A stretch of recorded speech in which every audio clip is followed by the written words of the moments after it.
Washington, the United States and South Korea have agreed to launch a joint working group to coordinate their North Korea sanctions, a move that reflects Washington's attempt to bridge the allies' diverging approaches to denuclearizing the Kim regime, experts said.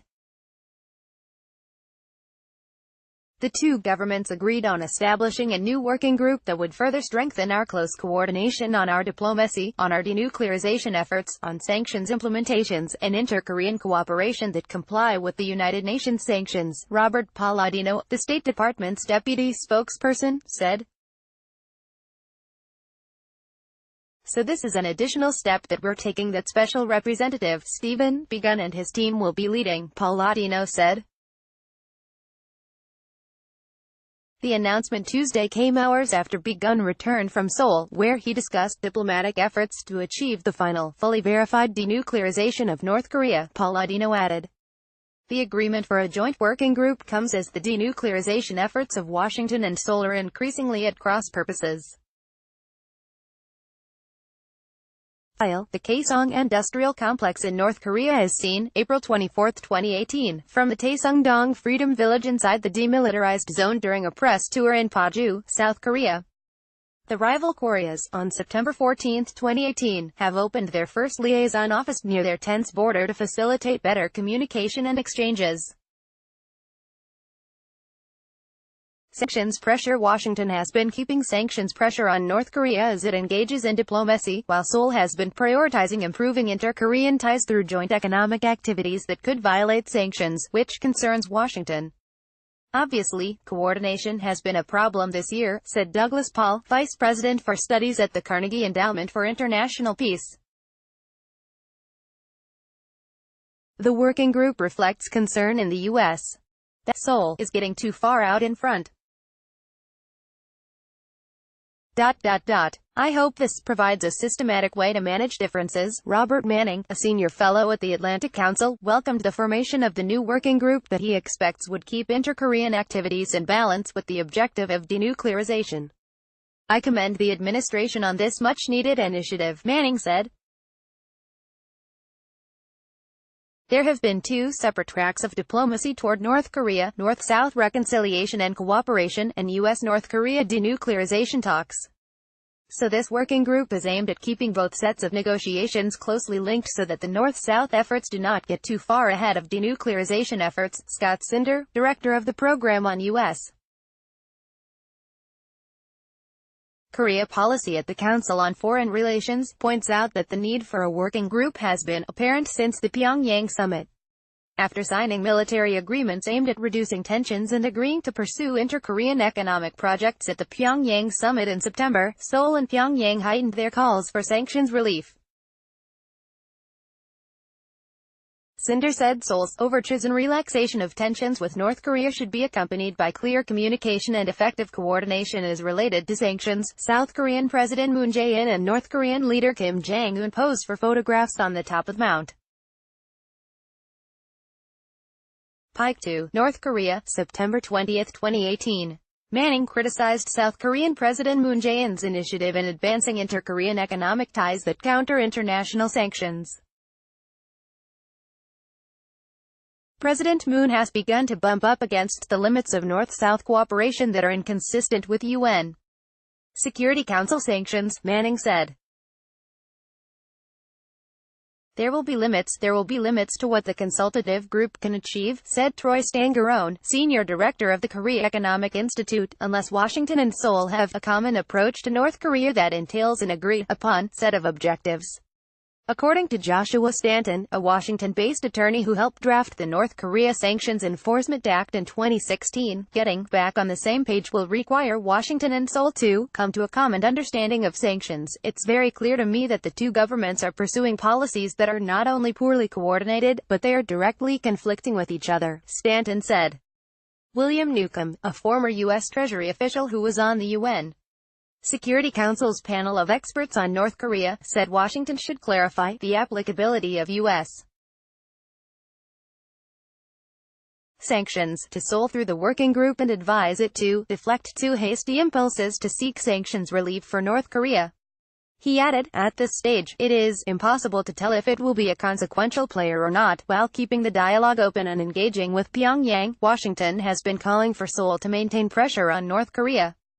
Secretary of State Mike Pompeo speaks to reporters at a news conference at the State Department in Washington, October 23, 2018. During a radio interview Wednesday, U.S. Secretary of State Mike Pompeo said, "I'll speak with my counterpart next week, and then we do have the intention of President Donald Trump and Chairman Kim Jong-un getting together before too long, hopefully early in the next year," he said. On Thursday, on another radio show, Pompeo said, "President Trump's been clear. The economic sanctions will not be lifted until such time as we have had the capacity to verify that they have eliminated their nuclear program." Stanton said South Korea has been undermining the U.S. policy of maintaining sanction pressures on Pyongyang as it seeks economic development with the North. The whole point of U.S.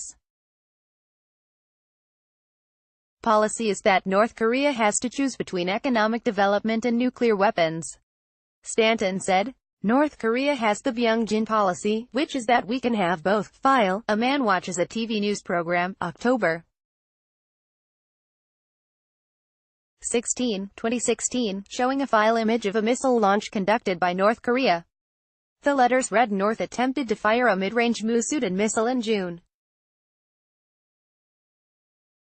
Pyongyang's Byungjin policy, set forth in 2016 by North Korean leader Kim, aims to develop nuclear weapons and the economy simultaneously.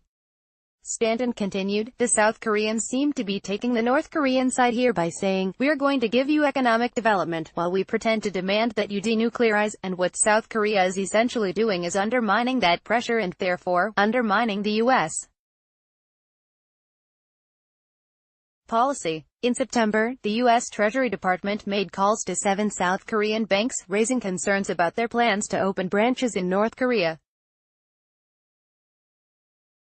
According to South Korea's Financial Services Commission, the Treasury Department said it was deeply concerned about Seoul's possible financial cooperation with the North during the call.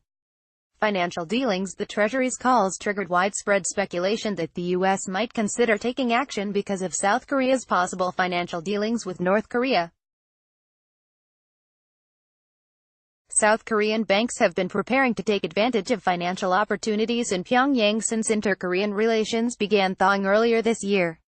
The Treasury Department, however, said its direct calls to South Korean banks were routine interactions that should not be taken as a signal for a future sanctions action, in an email message sent to VOA's Korean service this week. While we do not speculate on possible sanctions violations or comment on prospective actions, routine interactions should not be misinterpreted as telegraphing a future sanctions action, a Treasury spokesperson said in the email. Newcomb said, Treasury was acting prudently to forestall having to take formal action against the South Korean banks should they have proceeded with plans to connect with North Korea in violation of sanctions. Should any South Korean banks nonetheless open a branch in North Korea, it would be in flagrant violation of UN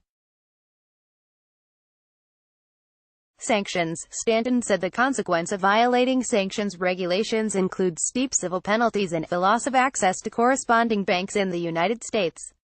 The latter, he said, would destroy a bank or turn the bank into a small neighborhood bank instead of an international bank. UN sanctions prohibit creating ventures in North Korea, including financial institutions, and helping Pyongyang gain access to the international financial system.